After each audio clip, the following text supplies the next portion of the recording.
Ethan walked down the wide, polished halls of the Orbital Academy with his head slightly lowered.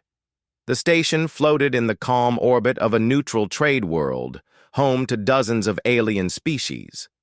Here, young minds from all across the galaxy came to learn together. For many, it was an exciting place filled with new cultures and strange wonders. For Ethan, it was a place that reminded him every day that he did not belong. His human frame seemed small compared to the taller, stronger alien. Children around him. Some of them had skin like stone, others with chitin shells that gleamed under the academy lights. Many had extra arms or tails that twitched when they were excited or amused, and they often looked amused when Ethan passed by. "Look, it's the slow human again," one of the older boys said, his voice carrying a clicking accent from his insectoid jaw. "Try not to trip on your own legs today." The group with him laughed, their voices a mix of hisses, growls, and strange harmonic tones. Ethan kept walking. He had learned that answering back only made things worse. The aliens here had quick reflexes and could do things no human body could manage. When you were outnumbered and weaker, silence was safer. But silence did not stop the comments.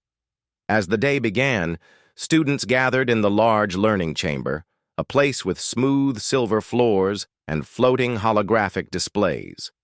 The teacher, a tall, blue-skinned woman with long tendrils flowing down her back, started the lesson. Ethan sat at the far edge of the group, trying not to be noticed.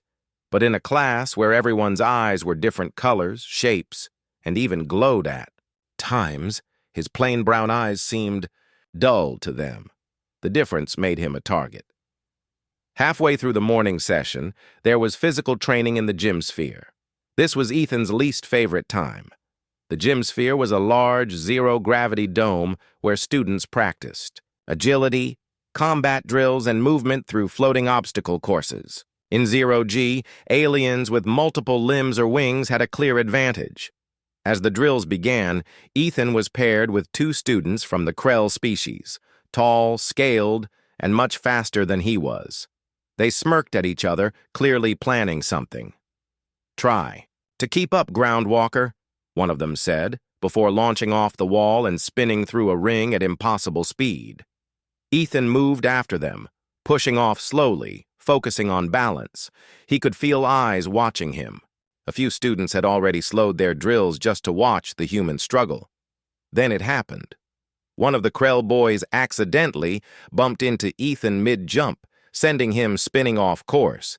His body twisted in the air, hitting a hard, edge of one of the floating platforms. Pain shot up his side, but he kept himself from crying out. The laughter echoed through the dome. "Oops," the boy said with a grin, not even pretending it was an accident. The instructor turned briefly, but by then the Krell boys were moving like model students again, pretending nothing had happened. No one had seen the moment clearly enough to call it sabotage. The rest of the training session felt endless. Ethan's arms ached from pulling himself through the course, and the bruise on his ribs made every breath sharp. When the whistle sounded, he was the last to return to the starting platform. "Not bad. For a human," one of the bullies said, smirking as he floated past. His friends laughed again. After the drills, Ethan made his way to the small cafeteria section reserved for students. The long tables were filled with colorful trays of alien food, spiced meats, glowing fruits, bubbling drinks. Ethan took a simple plate of protein bread and water, avoiding eye contact. He sat alone at the end of a table. "You eat like you're..." "Planet's still in the Stone Age," someone called from across the table. "Maybe it is," another voice added. "I heard humans can't even grow proper crops without dirt." The group erupted in laughter again. Ethan clenched his jaw, staring at his bread. He didn't bother explaining that Earth had advanced hydroponics and space farming. It wouldn't matter. The jokes were not about facts. They were about making him small. The rest of the school day passed slowly, each class just another chance for whispers, stares, and smirks. Ethan focused on the lessons as best as he could. Numbers, science, galactic. history. These were things no one could take from him. But when the final bell rang, he felt a quiet relief that the day was over. Still, leaving the academy wasn't simple. His assigned quarters were inside the station, in a section where lower-ranking staff and their families lived. The walk there meant passing through the central promenade filled with shops, food stalls, and more students heading home. And of course, the bullies often used that time to catch up with him. He heard the footsteps behind him before the voices. "Hey, human," a voice called. It was Jex, the Raxil boy with green crystal horns. "You forgot something in the gym." Ethan kept walking. "Don't ignore me," Jex said, stepping in front of him. Two others joined, blocking the path. "What do you want?" Ethan asked, his voice steady, though his heart was pounding. "Just wondering," Jex said, leaning closer. "Why you're even here. Everyone else has parents who are important. Traders, officers, diplomats. You? Nobody even knows who your mother is. Maybe she dumped you here because she didn't want you." The words hit harder than any shove. Ethan said nothing. He stepped around them and walked away. Their laughter followed him until he turned the corner. Inside his small quarters, Ethan sat on his bed, staring at the ceiling. He thought about the mother he barely remembered. His father had died when he was young, and his mother had sent him here to study. She visited once when he was 5, then disappeared from his life completely. He didn't know why. He didn't even know where. She lived now. He had asked once, but his guardian on the station told him she was busy with important duties. Whatever those duties were, they clearly did not include protecting him from bullies. That night, he lay in bed, trying to push away the memory of Jex's smirk. He told himself it didn't matter. He would get through the academy, finish his studies, and one day leave this place far behind. But deep inside, a small, stubborn part of him still wished she would walk through the door one day and prove them all wrong. The next morning began the same way. The same stares, the same whispers. In physical drills, the same bumps and accidents. By midday, Ethan's patience was wearing thin. During the combat simulation in the afternoon, each student was given a lightweight training weapon. The goal was to capture a floating beacon and hold it against other teams. Ethan's team was quickly surrounded. While his teammates fought off the others, Ethan went for the beacon, only to have Jex trip him from behind. He fell hard, the impact jolting his already sore ribs. Laughter erupted around him again. Even the instructor looked more annoyed than concerned. "Get up, cadet," she said sharply. Ethan forced himself to his feet, gripping his training weapon tighter than necessary. He finished the match without saying a word, though every part of him ached. As the day ended, he walked back to his quarters once more, the station's metal corridors humming quietly with the sound of distant engines. He passed the large observation window, glancing out into the endless black of space dotted with stars. Somewhere out there was his mother. Maybe she was on a faraway world. Maybe she was traveling between systems. Maybe she had forgotten him entirely. But Ethan didn't know that. In just a few days, his life at the academy and everyone's opinion of him would change forever. And it would start with a single, unexpected message that would shake the station to its core. Ethan woke the next morning feeling the same weight he always carried. He dressed in the academy's standard uniform, a plain gray tunic with a small badge over the heart. It was clean, neat, and forgettable, just like how he preferred to be. In class, the less attention, the better. He walked to the learning chamber, ignoring the usual whispers that followed him. A few students smirked as he passed, and one muttered something under their breath in a language he didn't understand. He didn't need to know the words. The tone was enough. The first part of the day passed without much trouble. But trouble at the academy never stayed away for long. By midday, students were gathered in the large gym dome for more physical training. Ethan tried to focus on the exercises, but Jex and his group were there again. They were never far away during a climbing drill. Ethan reached for the next grip on the tall, zero-gravity wall when one of the bullies pushed off from below, slamming into him and sending him spinning. He hit the wall hard, his breath knocked out. "Careful, human," Jex called, grinning. "Wouldn't want you to break those fragile bones." The instructor, busy helping another group, didn't see. Ethan pulled himself back into position and finished the drill, ignoring the throbbing in his shoulder. Later in the cafeteria, he sat alone again, picking at his food. The noise of alien voices filled the space, clicks, hums, and melodic tones mixing with laughter. He kept his head down, but his ears caught a familiar chuckle from across the room. "Hey, Ethan," Jex said, raising his voice so others would hear. "Still no messages from Mommy?" Some students laughed. Others glanced away uncomfortably. Ethan didn't answer.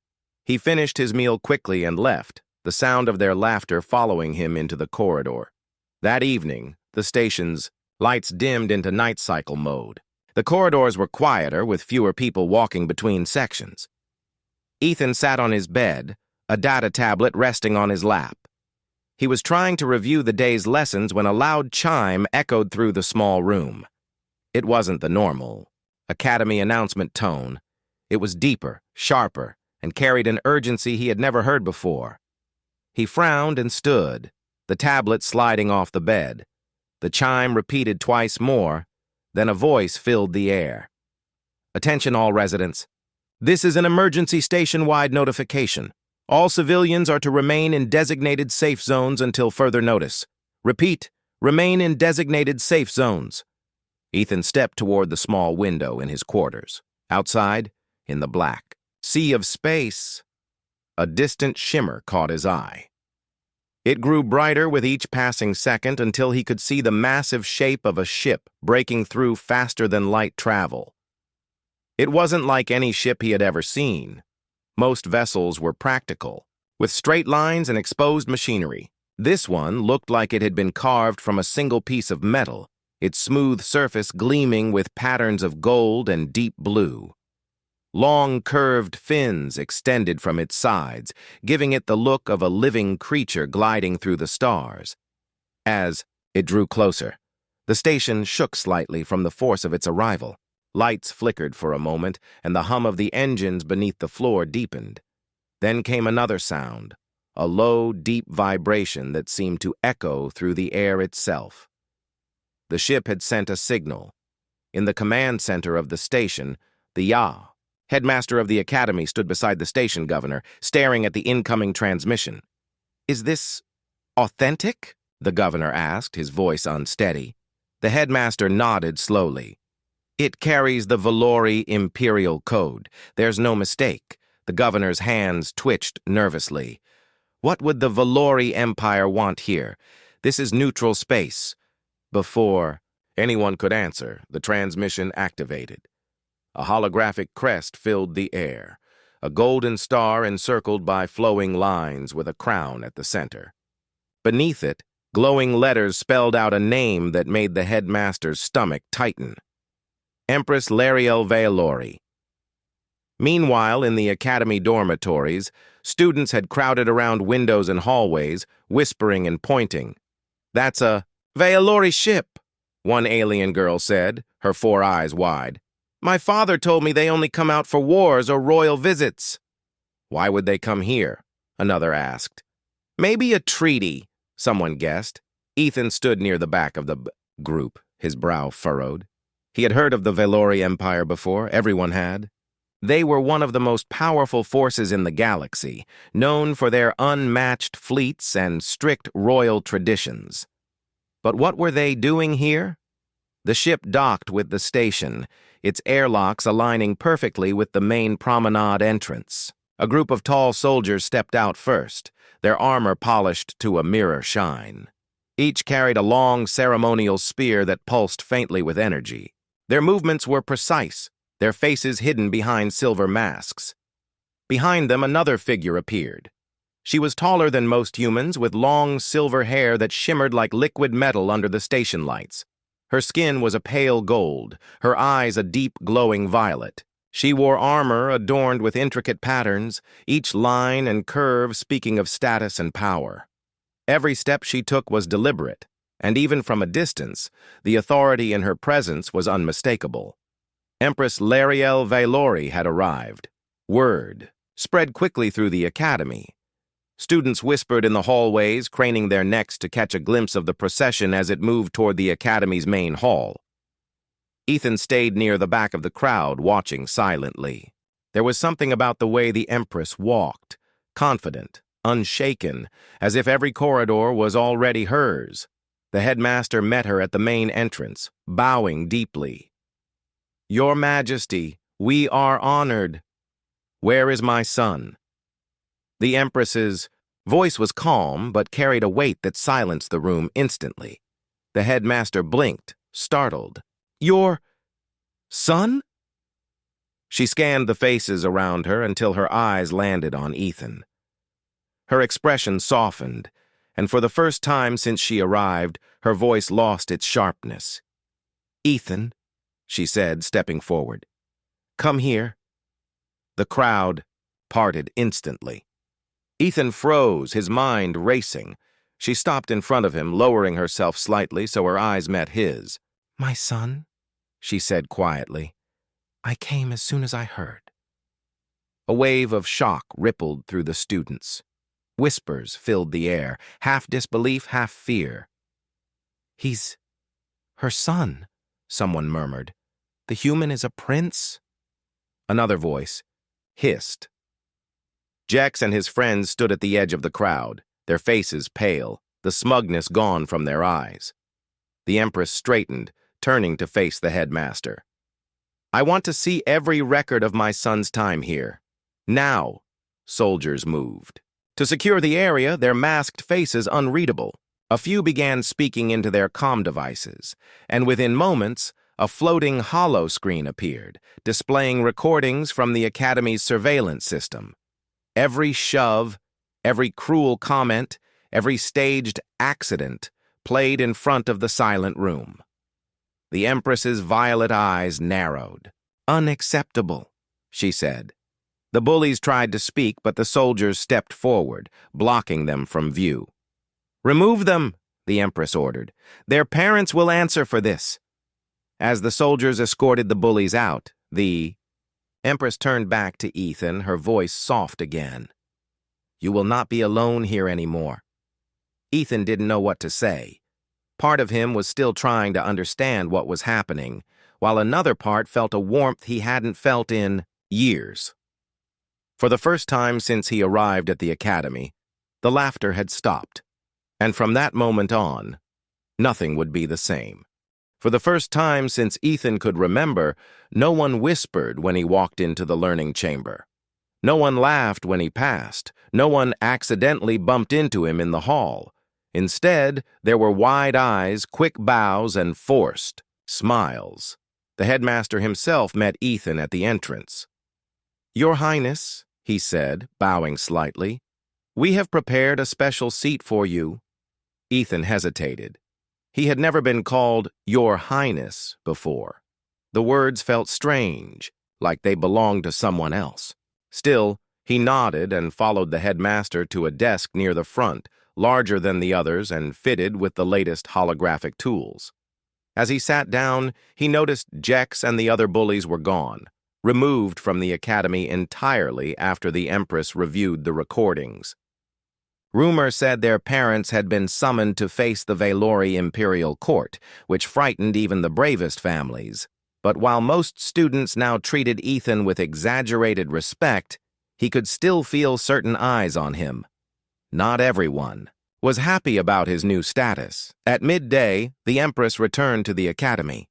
She stepped into the main hall wearing a long, flowing robe of silver and gold, her soldiers at her side. The entire student body gathered.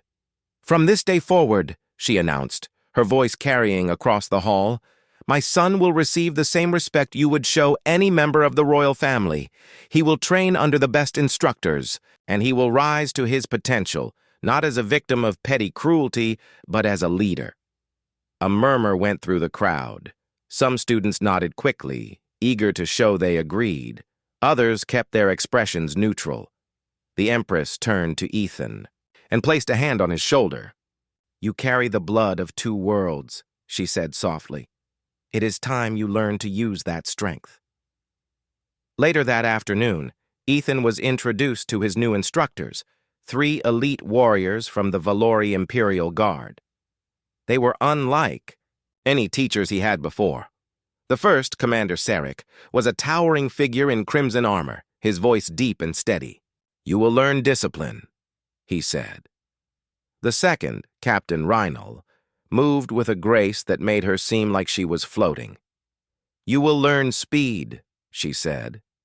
The third, Master Kale, was older, his golden eyes sharp.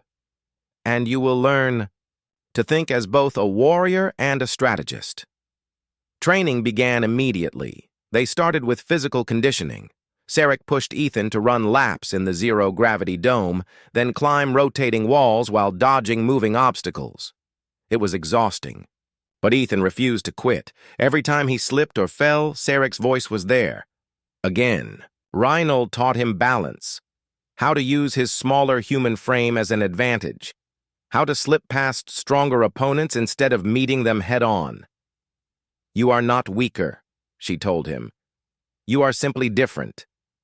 Difference is power when used correctly." Kale trained his mind. They sat for hours over tactical boards where simulated armies moved in response to his choices. Ethan learned to think several steps ahead, predicting what an opponent would do before they acted. Days passed, and the changes in Ethan became visible. His movements were quicker, his posture straighter. The boy who once avoided attention now walked through the academy with steady eyes. But while his skills grew, so did the quiet resentment among certain students. In the far corner of the cafeteria, a group whispered to each other, their faces tight. "He thinks he's better than us now," one muttered. "He's only here because of his mother," another said. "If the Empress wasn't watching, he'd still be nothing." Their words carried a dangerous edge. 1 week later, the Academy announced the upcoming interspecies combat tournament, a long-standing tradition where students competed in front of parents, instructors, and even visiting dignitaries. This year, the event would be larger than ever because the Empress herself would be attending. When Ethan's name appeared on the competition roster, there was a ripple of excitement, and among a few students, something darker. Training for the tournament intensified. Sarek focused on endurance, making Ethan carry weighted packs through obstacle courses. Reinel taught him how to use the arena's terrain to his advantage, walls to spring from, poles to swing around, shadows to hide movement. Kale drilled him in reading an opponent's body language, finding the moment when their guard slipped. Never. "Meet power with power," Kale told him. "Meet it with precision." Ethan listened carefully. The day before the tournament, Ethan sat alone in the training hall, practicing slow, deliberate strikes with his practice staff. He could hear faint voices outside the door, 2 students talking. "Are you sure it'll work?" one said. "Yes," the other replied. "If we push him too far in the match, he'll lose control. The Empress will see he's not fit to be a prince." Ethan stayed still, his grip tightening on the staff. He recognized the voices. They belonged to students who had once stayed quiet during his bullying, watching without helping. Now they were planning to humiliate him in front of everyone. He didn't move or speak. Instead, he went back to training, his strikes sharper, his focus deeper. If they wanted to test him, they would find he was no longer the boy they thought they could break. The next morning, the tournament arena was alive with color and sound. Banners from dozens of worlds hung overhead, and the stands were filled with families, guests, and high-ranking officials. At the highest balcony sat the Empress, her soldiers standing behind her like statues. When Ethan stepped into the arena for his first match, the crowd erupted with whispers. Some saw him as the underdog who had risen. Others saw him as an unearned royal. His opponent for the opening round was tall, armored in light plates, with 4 arms gripping 2 training blades. "Ready?" the announcer called. The match began.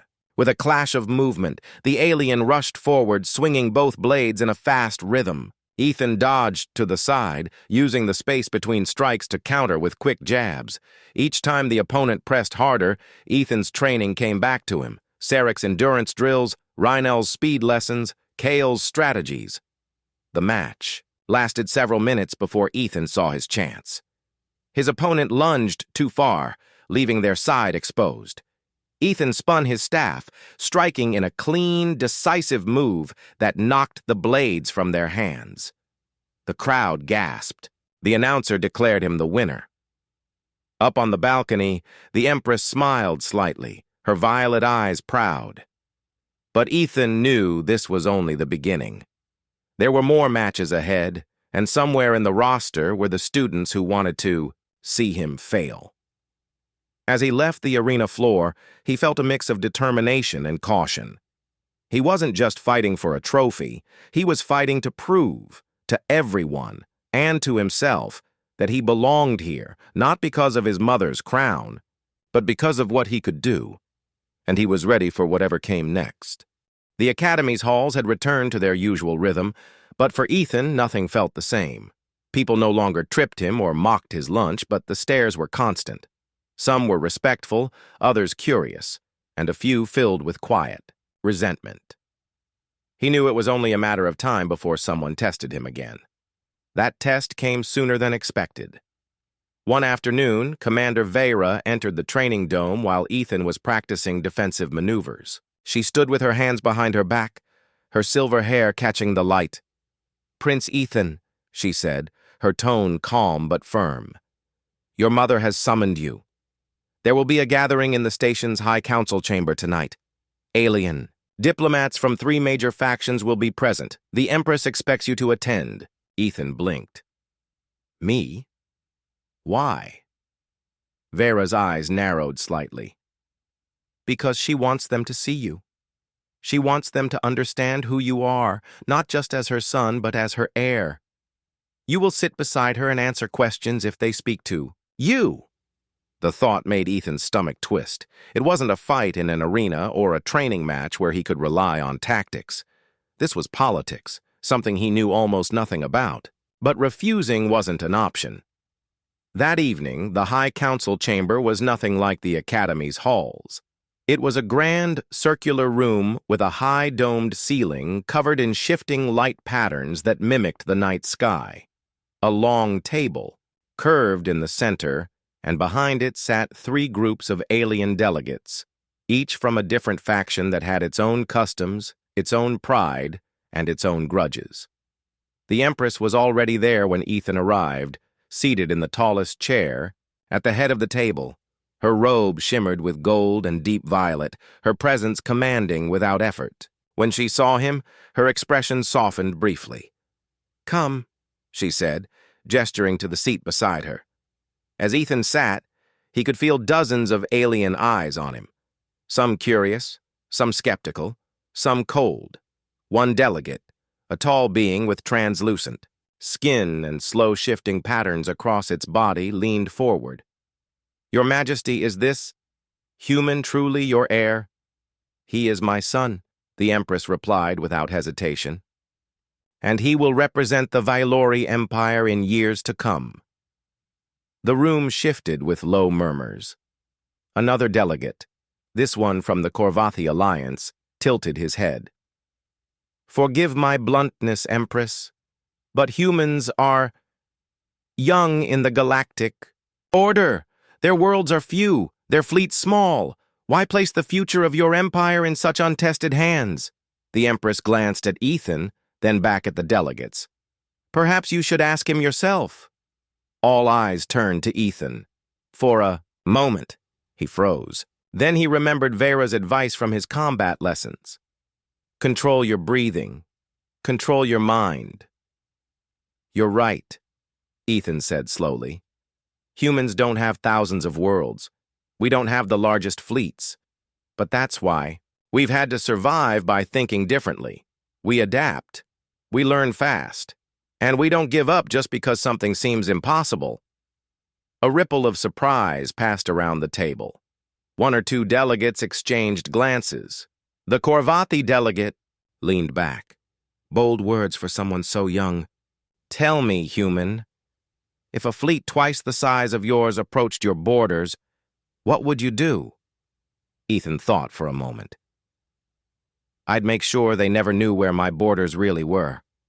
The answer earned a few faint smiles, even from those who had looked doubtful before. The meeting continued, with the Empress speaking about trade agreements, border disputes, and defense pacts. Occasionally, she asked Ethan for his opinion, not to trap him, but to give him a chance to speak. Each time, he tried to answer honestly, without pretending to know more than he did. But just when the atmosphere seemed calm, trouble began.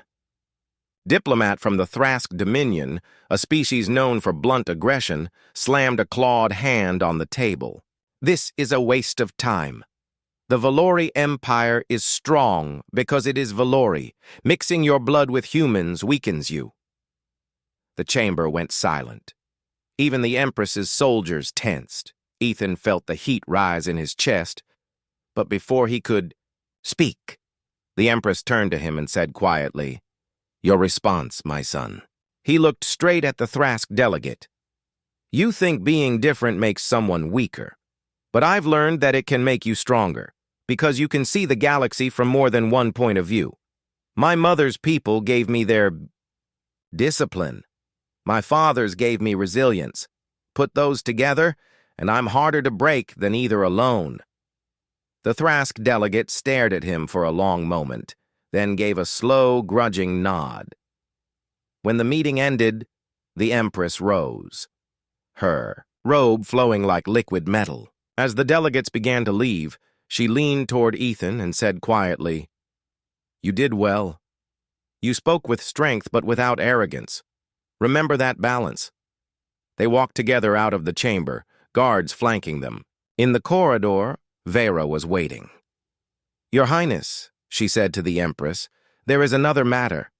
Our informants intercepted a message. Someone within the Academy is planning to discredit Prince Ethan during the next station-wide event." The Empress's eyes narrowed. "Find out who." Vera bowed. "Already in motion."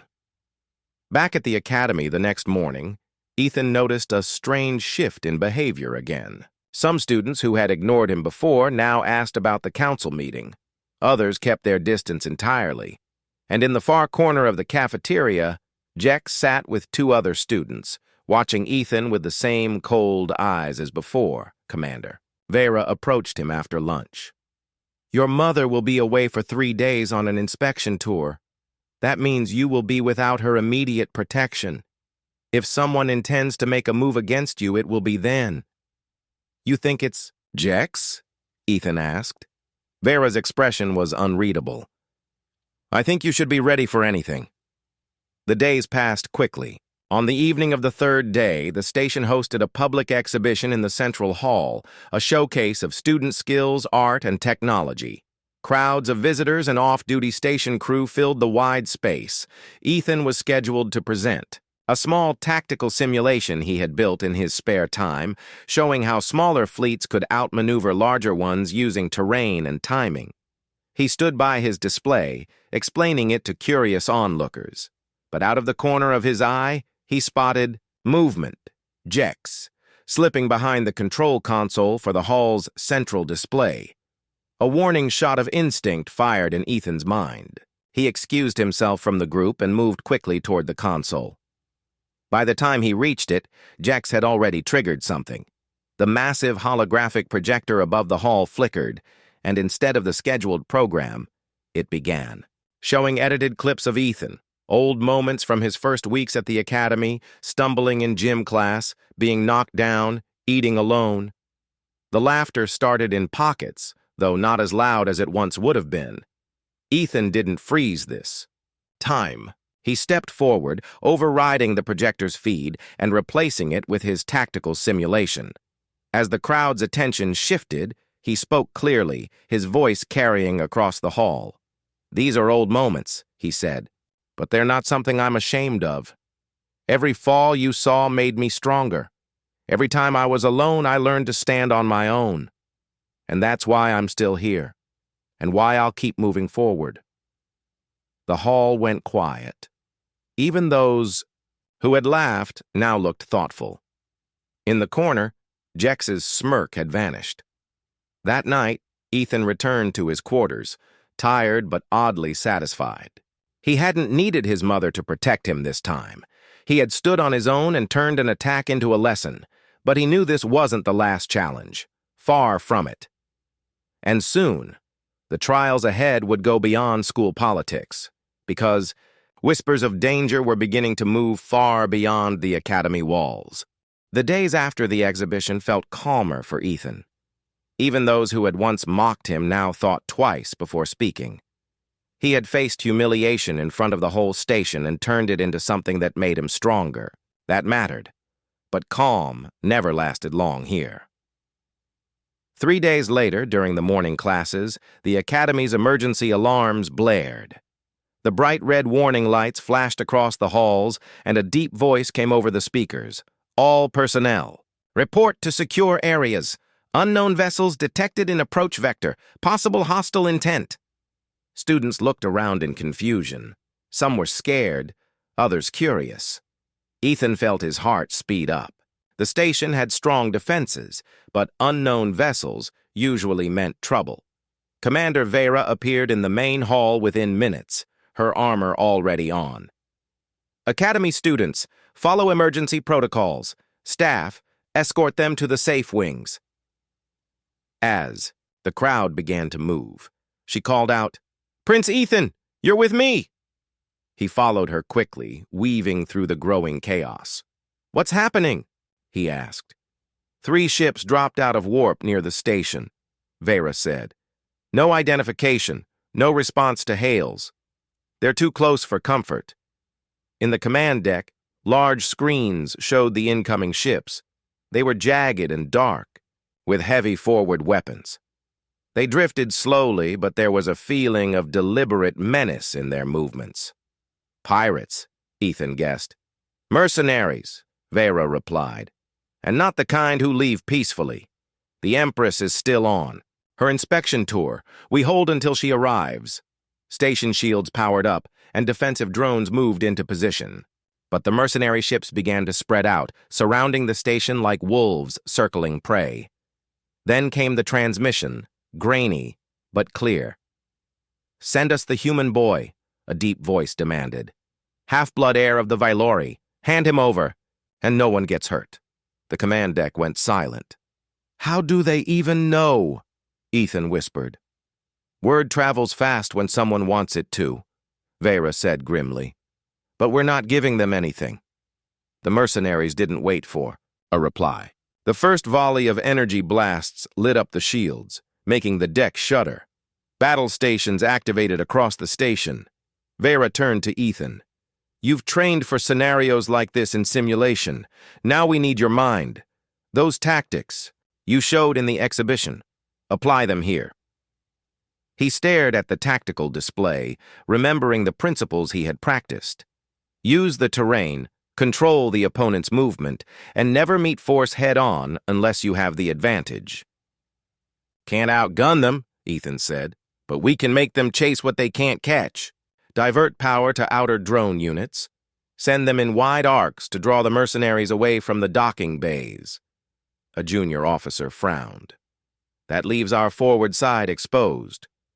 "Not if we make them think something valuable is there," Ethan countered. "Launch decoy cargo pods. Make them look like escape shuttles. They'll waste time chasing them."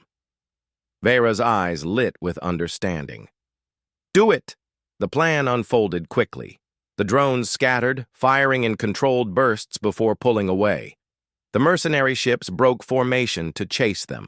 Exactly, as Ethan predicted. The escape pods launched from the forward bay, their transponders broadcasting false life signs. One mercenary ship went after them immediately, pulling away from the fight.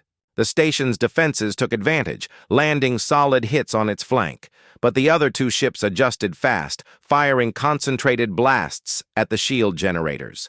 The lights flickered, and the hum of the shields grew unstable. "Shields at 60%, an officer called. "Too fast," Vera muttered. We need to buy more time. Ethan leaned over the display. What if we make them think reinforcements are arriving? Project False Warp signatures, close enough that their sensors pick them up. Vera gave a sharp nod. You, communications. Officer. Feed the signals through the asteroid field sensors. Minutes later, the tactical screen showed new contacts appearing near the edge of the system. The mercenary ships hesitated, their formation breaking again. But hesitation didn't mean retreat. The lead ship suddenly accelerated, aiming directly for the Academy's docking wing. They're going for the students, Vera said. We need to intercept. The station's defense drones couldn't reach in time. The only ship in position was a small, lightly armed shuttle, normally used for quick supply runs. I'll go, Ethan said. Vera looked at him sharply. Absolutely not. I'm faster than the drone pilots at close maneuvering, Ethan said quickly. You've seen me run the sim courses. And they want me anyway. If they chase me, it keeps them away from the Academy. For a long second, Vera didn't move. Then she handed him a calm earpiece. You stay in constant contact, and you don't try to be a hero. Your job is to lead them away, not fight them head-on. The shuttle's engines roared as Ethan launched. From the bay. Almost instantly, the lead mercenary ship locked onto him and began pursuit. Good, Ethan muttered. Come after me. He flew low along the station's outer hull, weaving between antenna towers and shield pylons. The mercenaries followed, firing bursts that missed by meters. Once he had them far enough from the docking wing, he dove into the nearby asteroid field. Inside, the rocks spun slowly, lit by the distant star. Ethan weaved through tight gaps, using the asteroids as cover. The mercenary ship was larger and struggled to match his path, scraping its hull on more than one turn. Vera's voice came through the comm. Station reinforcements just jumped in. Keep them busy for 2 more minutes. I can do that, Ethan said, pushing the shuttle deeper into the maze. 2 minutes later, the real Valori reinforcements arrived, sleek warships that moved with deadly precision. The mercenaries tried to break off, but it was too late. The Valori ships surrounded them, forcing their surrender. When Ethan landed back at the station, Vera was there waiting. She said nothing at first, just looked at him with a mix of relief and pride. You disobeyed a direct order, she said finally. And it worked. I'll be reporting both parts to the Empress. Hours later, when the Empress returned, she summoned Ethan to her private chamber. I heard what you did, she said, her voice calm but with an edge of steel. You risked your life to protect the Academy. You acted without fear, but also without recklessness. That is what a leader does. Ethan stood straighter. I just didn't want anyone else to get hurt. The Empress stepped closer, placing a hand on his shoulder. You are still learning. You will make mistakes. But today, you showed them why my blood and your father's blood together make you strong. The next morning, when Ethan walked into the Academy halls, there were no smirks, no whispers. Instead, students of every species nodded in greeting. Some even smiled. He had started here as the quiet human boy who kept his head down. Now he was more than just the Empress's son. He was someone they respected, because he had earned it. And as he passed Jex in the corridor, the other boy stepped aside without a word.